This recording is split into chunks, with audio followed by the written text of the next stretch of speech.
Il fallait une volonté politique pour arrêter ça, parce qu'il y a beaucoup de craintes, il y a une crainte d'un embrasement, il y a une terreur exercée par ces trafiquants, par de véritables mafias qui gangrènent le secteur arabe israélien. Et je crois que le gouvernement a voulu dire maintenant c'est terminé, c'est la fin de la récréation.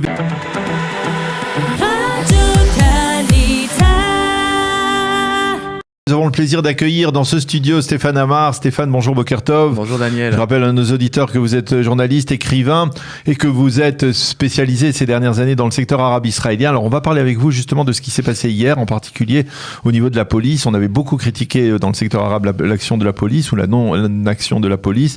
Et là, la police a démantelé des réseaux de trafiquants d'armes. On a vu une cinquantaine d'armes à feu qui ont été retrouvées, mais c'est peut-être pas le plus important. Ce qui est important, c'est que apparemment, grâce à des informateurs, eh bien la police a réussi à démanteler des réseaux de personnes qui sont des véritables trafiquants d'armes, et donc d'essayer de réduire, on va dire, ce fléau de la délinquance dans le secteur arabe.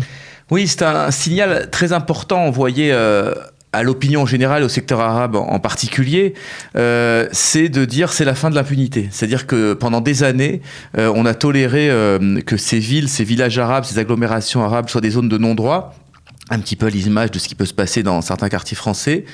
Et on a laissé se développer effectivement le trafic de drogue, la délinquance et le trafic d'armes. Il faut savoir que ces armes dont on parle, ce sont des armes qui proviennent la plupart du temps de l'armée israélienne, oui, qui sont volées par des soldats, vendues à des trafiquants et ensuite revendues aux Arabes israéliens.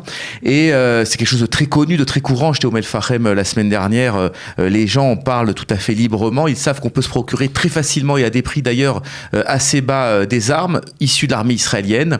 Il fallait une volonté politique pour arrêter ça, parce qu'il y a beaucoup de craintes, il y a une crainte d'un embrasement, il y a une terreur exercée par ces trafiquants, par de véritables mafias qui gangrènent le secteur arabe israélien. Et je crois que le gouvernement a voulu dire maintenant c'est terminé, c'est la fin de la récréation. C'est véritablement ce démantèlement dont on a parlé hier, c'est véritablement la preuve que le gouvernement est décidé à tenter de juguler ce fléau avec la coopération, on va dire, des notables arabes, de la population arabe israélienne. Alors c'est en tout cas afficher une volonté. Il faut voir maintenant si ça va aller au bout, si ça va vraiment mettre fin à ce fléau. Il y a quasiment tous les jours des morts par mort violente dans le secteur arabe israélien, et ce depuis des années.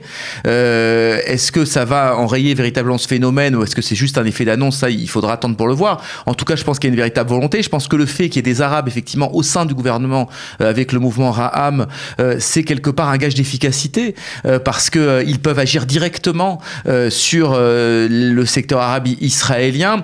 Mais je pense que le plus important, c'est véritablement la fin d'une espèce de peur, de retenue du gouvernement israélien par rapport au secteur arabe. Comment les notables arabes, les députés au niveau national, mais au niveau municipal, les notables, les élus locaux et régionaux, comment ils réagissent à ce genre de démantèlement ? Alors, la plupart, évidemment, sont très favorables. Je me suis entretenu avec le maire adjoint de Melfahem la semaine dernière. C'est un appel au secours qu'il lance véritablement à l'adresse du gouvernement israélien. Ils n'en peuvent plus de cette violence, ils n'en peuvent plus de cette terreur. Maintenant, il faut savoir que la société arabe, elle est structurée en clans. Ce qu'on appelle des khamoulots, des clans qui sont en rivalité, parfois très graves. D'ailleurs, bon nombre d'assassinats sont en fait des vendettas, des vengeances entre clans qui ne s'arrêtent jamais. Et donc ces clans font pression aussi sur les élus du secteur arabe, sur les notables du secteur arabe, et eux-mêmes empêchent quelque part un règlement pacifique de cette question. Et c'est tout l'enjeu. C'est une croisée des chemins en quelque sorte pour les Arabes israéliens. Est-ce qu'ils sont prêts à mettre fin à ce système clanique, ou en tout cas dans ce qu'il a de pire, de plus violent, ou est-ce qu'ils vont continuer à s'opposer à ce que la police saisisse des armes et mette fin à cette violence? Alors vous parliez de Melfahem, c'est dans le nord, c'est la capitale arabe de la Galilée, on va dire. Mais est-ce que le phénomène n'est pas bien plus grave dans le Negev? On parle beaucoup, bien entendu, de la mainmise des Bédouins sur le Negev et même sur les terres du Negev. Est-ce que là, c'est peut-être pas un véritable enjeu, un enjeu encore plus difficile à relever que dans le nord? Le problème est extrêmement grave, effectivement, dans le Negev. Il est grave en vérité dans les zones rurales, parce que effectivement, il y a une une espèce de lutte, de guerre pour les terres, pour le contrôle des terres. Il y a énormément de vols aussi de matériel d'agriculteurs par des mafias, encore une fois, organisées. Effectivement, on a vu ces dernières années une très nette dégradation dans le Negev, mais à chaque fois, c'est de même nature. Je dirais que de mon point de vue, le problème le plus grave, paradoxalement, en fait, il se trouve aux portes de Tel Aviv, enfin même dans Tel Aviv, à Yafo, où là, ce sont des véritables gangs organisés qui font régner la terreur, qui font régner le trafic de drogue. Il y a eu un mort, on s'en souvient, il y a 2 semaines, au cœur vraiment du centre touristique de Yafo, sur le port, absolument. Et je me suis rendu dans ces familles, dans la famille du défunt, c'est des véritables familles de criminels, de mafieux. D'ailleurs, l'ambiance était extrêmement lourde. Aucun voisin n'a voulu assister d'ailleurs à l'enterrement parce que ces gens sont absolument détestés dans leur quartier. Mais c'est la réalité. C'est la réalité de certaines villes arabes israéliennes. Je pense que là où le problème est plus grave, c'est là où il y a spécifique à Yafo, il y a Ramleh, Lod, alors etc. Yafo, c'est un centre, hein, parce que évidemment là on est au cœur d'une agglomération assez prospère.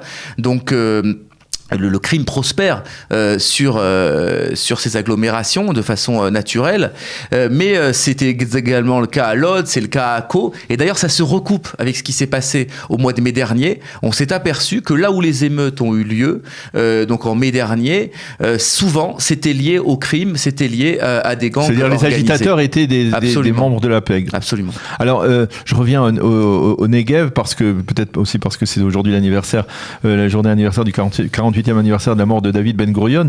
Est-ce que le projet du gouvernement de sédentarisation des Bédouins du Negev, cette volonté de créer une nouvelle ville bédouine, de rassembler la population qui est extrêmement dispatchée sur les terres du Negev, est-ce que c'est quelque chose de réalisable ? Oui, c'est non seulement réalisable, mais évidemment souhaitable. De toute façon, ce qui est intolérable, ce sont encore une fois ces zones de non-droit qui sont cette fois-ci ce qu'on appelle les villages non reconnus. Oui. Il y a des dizaines de villages non reconnus dans le Negev qui sont en vérité des bidonvilles qui parsèment le désert du Negev, en tout cas les environs de Beersheva, dans le sud du pays. Et ça, évidemment, il faut y mettre fin. Ce qu'il faut savoir, c'est que les plus favorables à la sédentarisation, ce sont les femmes et les couches les plus éduquées de la société bédouine, qui ne supportent plus cette vie de village, cette vie clanique qui est extrêmement pesante, qui empêche l'émancipation à la fois des femmes et des jeunes et des gens d'une manière générale qui veulent s'élever dans la société bédouine. Et Rahat, par exemple, avec tous ses défauts, qui est donc la plus grande ville arabe bédouine du Negev, est une ville qui se développe tout à fait convenablement et où il règne une certaine qualité de vie, en tout cas qui tranche complètement avec ces villages non reconnus. Et donc oui, bien sûr, c'est une bonne politique à la fois pour l'État d'Israël et à la fois pour le secteur bédouin. Alors je voudrais qu'on dise un mot aussi sur ce qui s'est passé hier, la rencontre entre Mansour Abbas, le leader du parti Raham, et le roi Abdallah de Jordanie, une rencontre, certains ont qualifié historique. Pourquoi finalement ils pouvaient se rencontrer même avant qu'il ne soit dans la coalition gouvernementale? Oui, mais c'est justement parce que Abbas Mansour est un proche de Naftali Bennett, d'une certaine manière, du Premier ministre israélien, que cette rencontre est historique. Je crois qu'il a manifesté par là cette volonté de transformer en quelque sorte un pont entre le gouvernement israélien juif et les Palestiniens ou les Jordaniens en l'occurrence, tant que ça reste, j'allais dire, dans cette idée que il faut dialoguer, qu'il faut rapprocher d'une certaine manière les populations. Je pense que c'est tout à fait positif, mais je ne pense pas que ça arrivera à quelque chose de plus politique. C'est-à-dire que Mansour Abbas, vous ne le voyez pas comme on va dire médiateur entre un gouvernement israélien et la Jordanie et les Palestiniens et Mahmoud Abbas. C'est-à-dire médiateur de quoi? Parce qu'il était question, là, il y a un communiqué qui a été publié hier, qui a été démenti ce matin, et du côté du roi Abdallah, on veut... Apparemment, on a peur de parler de négociations avec les Palestiniens, etc. On essaye de faire amende honorable auprès de Naftali Bennett. Je veux dire, c'est pas le rôle d'un leader comme Mansour Abbas. C'est pas du tout le rôle d'un leader comme Mansour Abbas, qui n'a pas la compétence, qui n'a pas le mandat pour négocier quoi que ce soit. Et encore une fois, on a déjà parlé ici. Il faut savoir qu'il n'y a plus grand chose à négocier, en tout cas en termes de partage. Oui. Il y a évidemment des relations améliorées entre la Jordanie et Israël, mais certainement pas quelques relance que ce soit d'un processus de partage du territoire. Il nous reste 1 minute, Stéphane. On a parlé de possibilité d'un gouvernement entre le Fatah et le Hamas qui serait initié par les Américains, sous la pression des Américains. Vous pensez que c'est quelque chose de réaliste? Ça fait 15 ans qu'on essaye sans aucun succès. Je pense que dans les 15 prochaines années, ça sera toujours le même échec. Eh bien voilà, on l'a bien compris. Merci beaucoup Stéphane Amar d'avoir été avec nous ce matin dans notre studio.